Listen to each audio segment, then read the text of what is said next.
Hello friends, आज बात करते हैं हींग के फायदे के बारे में। हींग खाली टेस्ट के लिए ही खाने में नहीं डाली जाती, इसके इतने सारे हेल्थ बेनिफिट्स हैं जो एक नेसेसिटी दर्शाता है। हमारे खाने में हींग होनी ही चाहिए। जोर जोर से बोल के लोगों को स्कीमें बता दे। हींग बहुत सारे डिसीज में हेल्प करती है। चीज बढ़िया है, एकदम रापचिक चीज है। अगर हम इसकी नेचर की बात करते हैं तो ये सबसे ज्यादा एंटी फंगल और एंटी बैक्टीरियल की तरह काम करती है।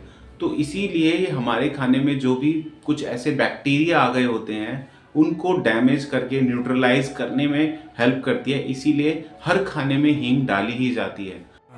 ये बड़ी अच्छी बात कही है।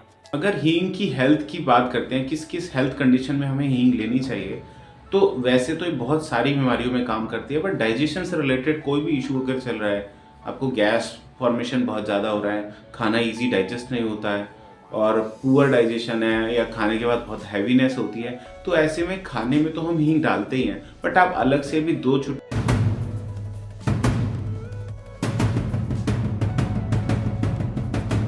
एक कप गुनगुने पानी में अगर खाने के बाद लेंगे तो ये आपकी गैस की फॉर्मेशन को कम कर देता है, और जो आपको गैस बहुत ज़्यादा फील हो रही होती है उसको भी रिलैक्स कर देता है।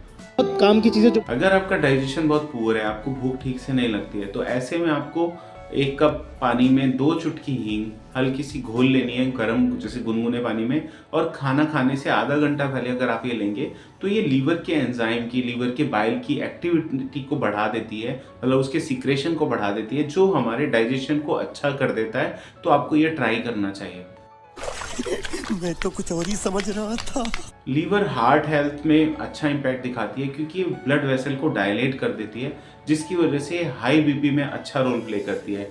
और इसी तरह से ये अस्थमा पे भी इम्पैक्ट दिखाती है। अगर कोई अस्थमा का पेशेंट है तो उसको भी हींग रेगुलर बेसिस पे लेनी चाहिए। खाने के साथ आप ले ही सकते हैं, बट हींग को जैसे पेस्ट बना के भी लगाया जा सकता है। आप हल्का सा हींग को तेल में मिला के अगर चेस्ट पे अप्लाई करते हैं तो ये भी अस्थमा में अच्छा इम्पैक्ट दिखाती है। ये सब क्या देखना पड़ रहा है? अच्छा है मैं अंधा हूँ।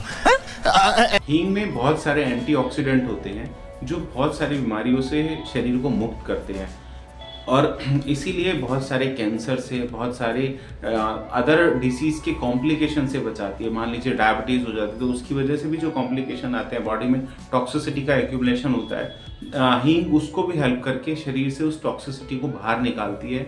तो ये इस तरह भी हमारी बहुत सारे डिसीज से प्रिवेंट करती है। नहीं, मैं नहीं मानता। हींग पेट दर्द में बहुत अच्छा इम्पैक्ट दिखाती है। इसीलिए छोटे बच्चों को कभी भी पेट में दर्द होता है तो उनको हींग का पानी पिलाया जाता है, या हींग का पानी उनकी नाभि में डाला जाता है। जैसे पानी पिलाने से गैस फॉर्मेशन को कम कर देता है, पेट दर्द को आराम कर देता है, ऐसे ही अगर आप उस पानी को नेवल में डालते हैं या उसकी कॉटन भिगो के नाभि में भी रखते हैं तो उससे भी पेट में आराम आता है, पेन कम हो जाता है। और ऐसा ही आप अप्लाई भी कर सकते हैं, जैसे हींग का पानी का घोल आप पेट पर भी लगा दीजिए तो उससे भी आपका पेट दर्द कम हो जाएगा, क्योंकि ये जो स्मूथ मसल होती है उनको रिलैक्स कर देती हैं। जो स्पाज्म आया हुआ होता है जिसकी वजह से ऐंठन वाला जो दर्द होता है उसको ये कम कर देती हैं। तो आपको ये भी ट्राई करना चाहिए। क्या बात है सर, क्या बात है सर, क्या बात, ये बात है। अरे सर क्या बात है। हींग जोड़ों से सूजन घटाने में भी अच्छा हेल्प करती है। अगर आपके किसी जोड़ पे बहुत ज़्यादा पेन, स्वेलिंग और स्टिफनेस है, आप उस पर हींग का पानी लगा के और उसको हीट देंगे तो उससे भी आपको बहुत अच्छा रिलीफ आएगा।